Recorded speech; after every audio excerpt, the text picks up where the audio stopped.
So let's pull that thread a little. Let's say, I'm 26 years old.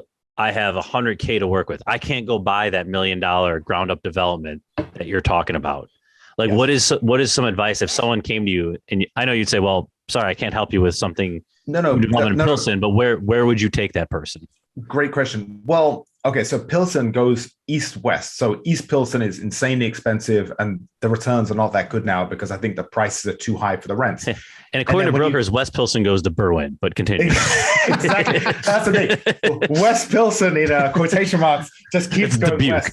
Exactly. You have to keep going. So I remember, 2-3 years ago, people were terrified of going past Western. And then a year later, they were like, okay, I'll go to California. And now they're like, I'm going way past California. I'm selling a few buildings myself, past California. So unfortunately, if you're young, I would say in general, most young people have a bit more risk tolerance. I'm 42 now and I have a family, so a young boy. I probably don't, it's ironic because I live in the South Loop and the crime in the South Loop is pretty bad actually. But anyway, that's another conversation. But you have a bit more risk tolerance when you're young, so you really want to stretch the areas where you live, and you're going to make the big money if you're on the border between where the good area and the bad area meeting.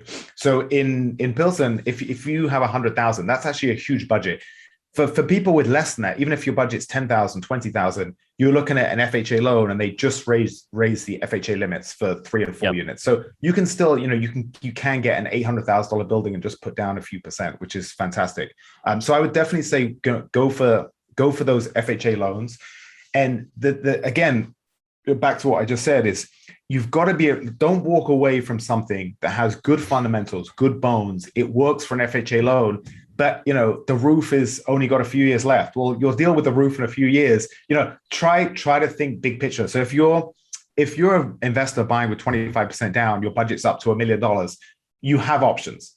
If you're an FHA buyer and you have a shoestring budget and you're trying to buy with 20,000, 30,000, 100,000 is actually a huge budget, then the less money you have to put down, the more you're going to have to make some sacrifices in areas, in buildings that work for the loan. So the key is really the loans, but because they just raised the FHA loans a few months ago, that's opened up a lot of doors for people.